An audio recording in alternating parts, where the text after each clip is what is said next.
నమస్కారం సిటీ వార్తలకు స్వాగతం. గుంటూరు నగరపాలక సంస్థ పరిధిలో త్రాగునీటి సరఫరాపై నగర ప్రజలు ఆందోళనకు గురికావద్దని, పరిశుభ్రమైన త్రాగునీటిని అందించేందుకు నగరపాలక సంస్థ పటిష్ట చర్యలు తీసుకుంటుందని నగర కమిషనర్ కీర్తి చెకోరి తెలిపారు. ఆదివారం తెల్లవారుజాము 4 గంటల నుండి Srinagar, Sharada colony, Vasantharayapuram, IPD colony, Sangadikunta తదితర ప్రాంతాల్లో పర్యటించి మెడికల్ కాలేజీలోని రీజనల్ ల్యాబ్, ఇంజనీరింగ్ అధికారులతో కలిసి త్రాగునీటి సరఫరా సమయంలో నివాసాల వద్ద నుండి శాంపిల్స్ సేకరించి క్లోరిన్ శాతాన్ని పరిశీలించారు. ఈ సందర్భంగా కమిషనర్ మాట్లాడుతూ నగరంలో త్రాగునీటి సరఫరాపై ప్రజలు ఎటువంటి ఆందోళనకు గురికావద్దని, శుద్ధమైన త్రాగునీటిని అందించేందుకు నగరపాలక సంస్థ పటిష్ట చర్యలు తీసుకుంటుందని తెలిపారు. నగరంలో త్రాగునీటి సమస్యలపై యుద్ద ప్రాతిపదికన స్పందించేందుకు జీఎంసీ ప్రధాన కార్యాలయంలో 08632345 స్పెషల్ కాల్ సెంటర్ ఏర్పాటు చేశామని తెలిపారు. అనంతరం శారదా కాలనీ పట్టణ ఆరోగ్య కేంద్రంలో చికిత్స పొందుతున్న బాధితులతో, వారి కుటుంబ సభ్యులతో మాట్లాడి వివరాలను అడిగి తెలుసుకుని మెరుగైన వైద్యం అందించాలని వైద్యులకు సూచించారు. అలాగే నగర ప్రజలు కూడా త్రాగునీటిని కాచి చల్లార్చి తాగాలని సూచించారు.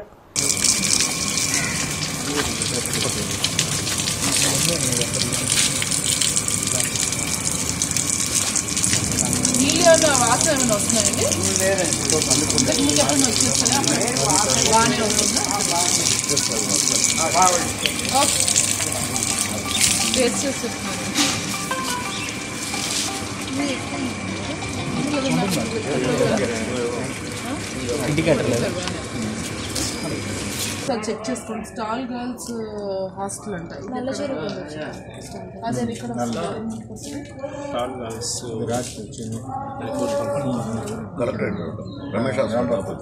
ఐపీడీ కాలనీ ఇప్పుడు వస్తుంది కదా, శారదా కాలనీ చూసేసాను. 10 గంటల దానికి, సాయంత్రం 3 to 4 దానికి ఎమ్యూనిటీస్ వస్తారు. మీ ఎమ్యూనిటీస్ తోటి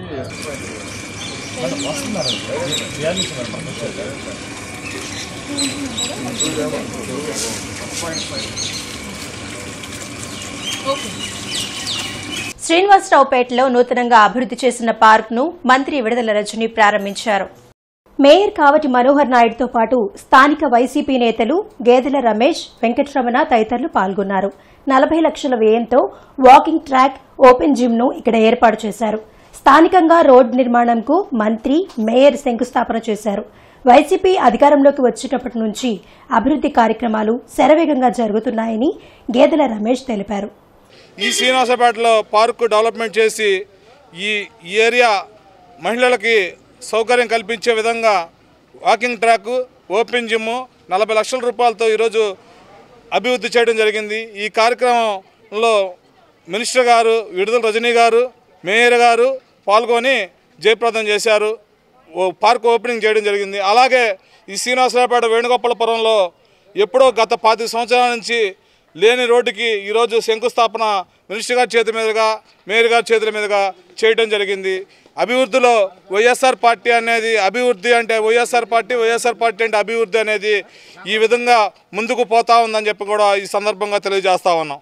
గుంటూరు తూర్పు నియోజకవర్గంలోని బీఆర్ స్టేడియం రిజర్వాయర్ను టీడీపీ నేతలు పరిశీలించారు. మంచినీటి సరఫరా, పైప్ లైన్లు తదితర అంశాలపై ఆరా తీశారు. గత వారం రోజులుగా కలుషిత నీరు సరఫరా అవుతుందని అధికారుల దృష్టికి తీసుకెళ్లినా ఎవరూ స్పందించలేదని టీడీపీ తూర్పు నియోజకవర్గ ఇన్ఛార్జ్ నసీర్ అహ్మద్ అన్నారు. డయేరియాతో ప్రజలు ఇబ్బంది పడకపోతే జీజీహెచ్లో ప్రత్యేక డయేరియా వార్డును ఎందుకు పెట్టారో ప్రజాప్రతినిధులు చెప్పాలని డిమాండ్ చేశారు.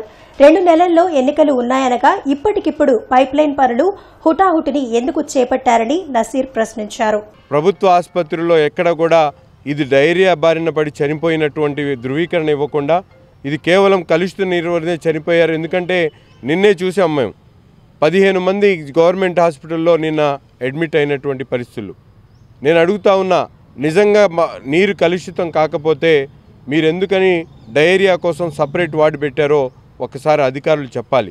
అలాగే మేయర్ గారు కానీ, కమిషనర్ గారు కానీ క్షేత్రస్థాయిలో ఈ 4 రోజుల నుంచి ఎందుకు పర్యటించకుండా ఈరోజు హుటాహుటిన ప్రజల వాటర్ ట్యాంకుల దగ్గరకు వచ్చారో ఒకసారి నగర ప్రజలకు చెప్పాలి. ఈరోజు అధికారులందరూ కూడా ఉదాసీనంగా దాచుకోవడం కోసమే అధిక ప్రాధాన్యత ఇస్తూ ఉన్నారు. ముఖ్యంగా నగరంలో మంచినీటి సరఫరా మీద వెంటనే దృష్టి పెట్టాలని చెప్పి ప్రభుత్వాన్ని డిమాండ్ చేస్తూ ఉన్నాం. ఘంటసాల వర్ధంతిని గుంటూరులో నిర్వహించారు. కళాదర్బార్ ఆధ్వర్యంలో నాథ్ సెంటర్లోని ఘంటసాల విగ్రహానికి ఘంటసాల కృష్ణమూర్తి, పొత్తూరి రంగారావు తదితరులు పుష్పాంజలి ఘటించి నివాళులర్పించారు. ఒక గాయకుడికి తెలుగు రాష్ట్రాల్లో విగ్రహాలు ఏర్పాటు చేసి జయంతి, వర్ధంతితో పాటు అనేక కార్యక్రమాలు నిర్వహించడం చిరస్మరణీయమని ఘంటసాల కృష్ణకుమారి అన్నారు. ఘంటసాలకు కేంద్రం భారతరత్న ప్రకటించాలని ఈ సందర్భంగా ఆమె కోరారు. అలాగే మావయ్య గారు ఫ్రీడమ్ ఫైటరు, ఆయనకు ఎందుకో భారతరత్న ఇవ్వలేదు. మాకు అది కొంచెం మనస్తాపంగానే ఉంది. వారికి అన్ని రకాల వారు అర్హులు. దానికి స్వాతంత్రం ఎవరూ వెళ్ళని దానికి ఆయన వెళ్ళి 18 నెలలు కారాగార శిక్ష అనుభవించారు. వారికి ఈ సందర్భంగా వారి కనీసం ఎప్పుడైనా వారికి గుర్తించి వారికి భారతరత్న ఇవ్వవలసిందిగా మా కుటుంబం తరపున వేడుకుంటున్నాను. నమస్తే. బ్రాడీపేటలోని SHOలో ఉచిత మానసిక వైద్య శిబిరం జరిగింది. SHO మానవతా స్వచ్ఛంద సంస్థ సంయుక్త ఆధ్వర్యంలో నిర్వహించిన ఈ కార్యక్రమంలో ప్రముఖ మానసిక వైద్యులు డాక్టర్ ఉమాజ్యోతి పాల్గొన్నారు. నేటి సమాజ పరిస్థితులు అన్ని వయసుల వారిలో అనేక మానసిక సమస్యలకు, రుగ్మతలకు కారణమవుతున్నాయని ఆమె తెలిపారు. విద్యా విధానం నుంచి జీవన విధానం వరకు అన్ని అందుకు కారణమన్నారు. ఈ ప్రభావం శరీరంలో అన్ని అవయవాలపై పడుతుందని చెప్పారు. మానసిక రుగ్మతలను తొలి దశలోనే గుర్తిస్తే వెంటనే నయం చేయవచ్చని తెలిపారు. ఆ ప్రకారమే మన మెలటోనిన్ కానీ హార్మోన్స్ కానీ రిలీజ్ అవుతాయి. సో ఒకరోజు 10ంటికి పడుకొని ఒకరోజు 12ంటికి పడుకుంటానంటే కుదరదు. రెగ్యులర్ స్లీప్ హ్యాబిట్స్ ఉండాలి, రెగ్యులర్ డైట్ హ్యాబిట్స్ ఉండాలి. టైంకి తినటం అనేది చాలా అవసరము. ఎందుకంటే ఒక ఏజ్ వచ్చాక అరుగుదల తక్కువగా ఉంటుంది. ఫిజికల్ యాక్టివిటీ తక్కువ ఉండడం వల్ల మోషన్ ఫ్రీగా అవ్వదు, గ్యాస్ట్రైటిస్ వస్తూ ఉంటుంది. సో మనం ఇర్రెగ్యులర్ టైమింగ్స్లో తినటం వల్ల గ్యాస్ ప్రాబ్లం వచ్చేసి దానివల్ల కూడా నిద్ర పట్టదు. So light food at regular intervals తీసుకోవాలి. అది ఫిక్స్డ్ టైం ఇంటర్వెల్స్ అంటే ఒక 10 నిమిషాలు అటు ఇటు ఫిక్స్డ్గా అంటే మరి క్లాక్ వైజ్ అని కాదు, ఫిక్స్డ్ టైమ్స్లో తీసుకోవాలి. అండ్ బ్రాహ్మణ సేవా సమితి ఆధ్వర్యంలో ఉచిత మెడికల్ క్లినిక్ ప్రారంభమైంది. డాక్టర్ దయాకర్, డాక్టర్ సరళదేవిల సంస్మరణార్థం ఈ క్లినిక్ ను బ్రాడీపేటలోని బ్రాహ్మణ సేవా సమితి బిల్డింగ్ లో ఏర్పాటు చేశారు. ప్రతి ఒక్కరికి ఇక్కడ ఉచితంగా వైద్యం అందించనున్నట్లు బ్రాహ్మణ సేవా సమితి అధ్యక్షులు లక్ష్మీపతి తెలిపారు. ఈ క్లినిక్ ను ఏర్పాటు చేసిన డాక్టర్ దయాకర్ కుటుంబ సభ్యులకు ఆయన కృతజ్ఞతలు తెలిపారు. ఇక్కడ ఉండి పేద ప్రజలకు కూడా ఉచిత వైద్యం అందించడానికి ఇరస్ ఆఫ్ ది క్యాస్ట్ రిలీజియన్ అందు కూడా చేయడానికి ఇవ్వటం చాలా ముదాహం. దాన్ని మా బ్రాహ్మణ సేవా సమితి బిల్డింగ్లో స్టార్ట్ చేయటం మాకు ఇంకా ఎంతో ఆనందదాయకం. మరి ఇలాంటి ఎందుకంటే దయాకర్ గారి పేరంటేనే ఆయన తెలుసు, సేవకి మారు పేరు డాక్టర్ దయాకర్ గారు. మా చిన్నప్పటి నుంచి వింటూ ఉంటాము. వారు చేసిన అనేక కార్యక్రమాల్లో మనకు తెలుసు. మరి ఇవాళ వాళ్ళు అటువంటి దాని దయాది హృదయ అని అక్కడ మరి పిల్లల్ని తీసుకొచ్చి తల్లిదండ్రులు లేని పిల్లల్ని ప్లాట్ఫామ్ ఉండే వాళ్ళు తీసుకొచ్చి వాళ్ళందరూ ఎంతోమంది ఉద్యోగాలు చేసి వాళ్ళు స్థిరపడ్డారు. అలాంటి మహానీయుడి పేరుతో ఇవాళ ఈ ఫ్రీ వైద్యశాల అని చేయటం మా సంతోషంగా ఉంది. అరండల్పేటలోని అవగాహన కార్యాలయంలో ఆరోగ్య సభ జరిగింది.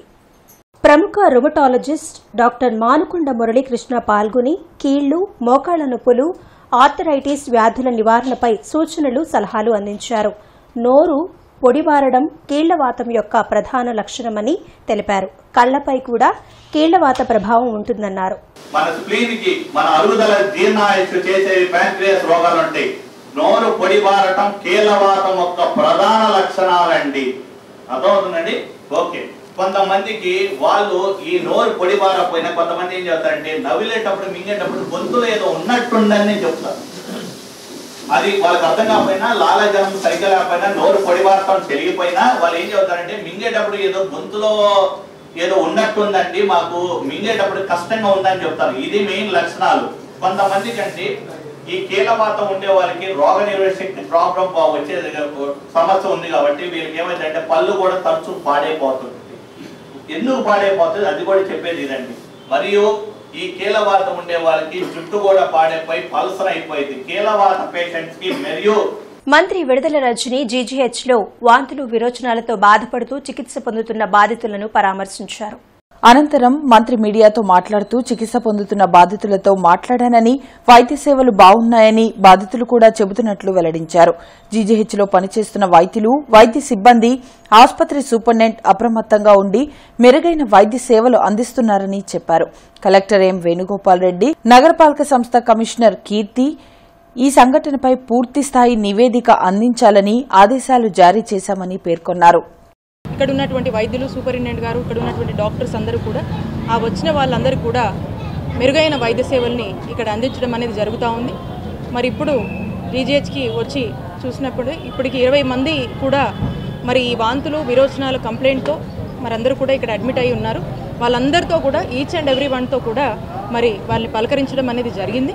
వాళ్ళకు ఇప్పుడు వాళ్ళ ఆరోగ్య పరిస్థితి ఎలా ఉంది, వాళ్ళు వచ్చినప్పటికీ ఇప్పటికి సిచ్యువేషన్ బెటర్గా ఉందా లేదా, ఎలా ఉంది, ఎలాంటి వైద్య సేవలు వాళ్ళకు అందాయి అనే దాని మీద కూడా వాళ్ళతో 1-to-1 మాట్లాడి తెలుసుకోవడం జరిగింది. వాళ్ళకు ఇంకేమన్నా ఫెసిలిటీస్ ఏమన్నా కావాలా, ఇంకేమన్నా కావాలా వాళ్ళకు సంబంధించి అని చెప్పి కూడా వారితోనే మాట్లాడి తెలుసుకోవడం జరిగింది. సూపరింటెండెంట్ గారు కావచ్చు, ఇక్కడ ఉన్నటువంటి మెడికల్ వైద్య ఆరోగ్య శాఖకు సంబంధించిన సిబ్బంది అందరూ అలర్ట్గా ఉన్నారు. అందరూ చక్కటి వైద్య సేవలు ఇక్కడ అందిస్తూ ఉన్నారు. అలాగే అనంతరం మంత్రి విడుదల రజని గుంటూరు జీజీహెచ్లో చికిత్స పొందుతున్న బాధితులను పరామర్శించేందుకు వస్తున్న విషయం తెలుసుకున్న బీజేపీ నేతలు ఆసుపత్రిలోనే వేచి ఉండి మంత్రి కారు గేట్ లోపలకు రాగానే ముట్టడించారు. వైఎస్సార్సీపీ ప్రభుత్వానికి వ్యతిరేకంగా నినాదాలు చేశారు. రోగులను పరామర్శించే సమయంలో సైతం నినాదాలు చేస్తూనే ఉన్నారు. రోగులను పరామర్శించి తిరిగి కారు ఎక్కే సమయంలో సైతం మంత్రిని అడ్డగిస్తూ ప్రభుత్వానికి వ్యతిరేకంగా బీజేపీ నేతలు నినాదాలు చేశారు.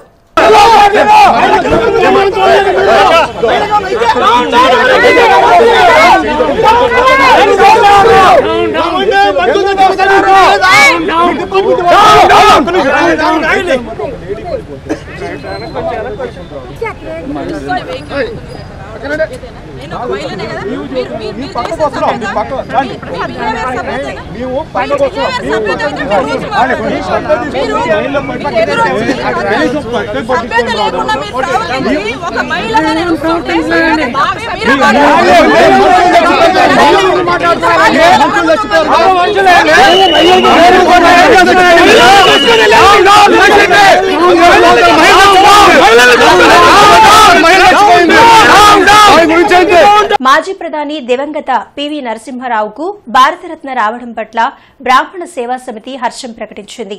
సమితి నేతలు పాండురంగ విఠల్, కోనూరు సతీష్ పివి చిత్రపటానికి పూలమాలలు వేసి నివాళులర్పించారు. తెలుగువారి టీవీ పివి అని కొనియాడారు. మరి ప్రపంచ దేశాలలోనే నేడు భారతదేశాన్ని చిత్రపటాన్ని ఘనమైన ఖ్యాతి తీసుకొచ్చినటువంటి నరేంద్ర మోడీ గారు నిన్నటి రోజున మరి పివి నరసింహారావు గారికి భారతరత్నని ఏదైతే బిరుదుని అనౌన్స్ చేశారో కేంద్ర ప్రభుత్వానికి, అలానే ప్రధాని నరేంద్ర మోడీ గారికి కూడా యావత్ తెలుగు రాష్ట్రాలలో అలానే యావత్ తెలుగు ప్రజలందరూ ఉన్న సందర్భాలలో ఆంధ్రప్రదేశ్ బ్రాహ్మణ సేవా సంఘ సమాఖ్య ప్రధాని నరేంద్ర మోడీ గారికి, కేంద్ర ప్రభుత్వానికి ప్రత్యేకమైనటువంటి కృతజ్ఞతలు, ధన్యవాదాలు తెలియజేస్తూ ఉన్నాం. సంస్కరణలకి ఆద్యుడు, ఈ యొక్క భారతదేశాన్ని సంస్కరణల దిశగా నడిపి ప్రపంచంలోనే భారతదేశాన్ని ఒక స్థాయిలో ఈ రోజున నిలబడ్డది అంటే దానికి ఆద్యుడైనటువంటి గౌరవనీయులు శ్రీ పివి నరసింహారావు గారికి ఈ రోజున దేశం గుర్తింపు ఇచ్చి భారతరత్న ఇవ్వడం ద్వారా మన ప్రియతమ ప్రధాని నరేంద్ర మోదీ గారు ఒక గొప్ప మహనీయుడికి విలువని అదేవిధంగా గౌరవాన్ని తెచ్చిపెట్టింది అనటానికి ఎటువంటి సందేహము లేదు. సిటీ వార్తల సమాప్తం. నమస్కారం.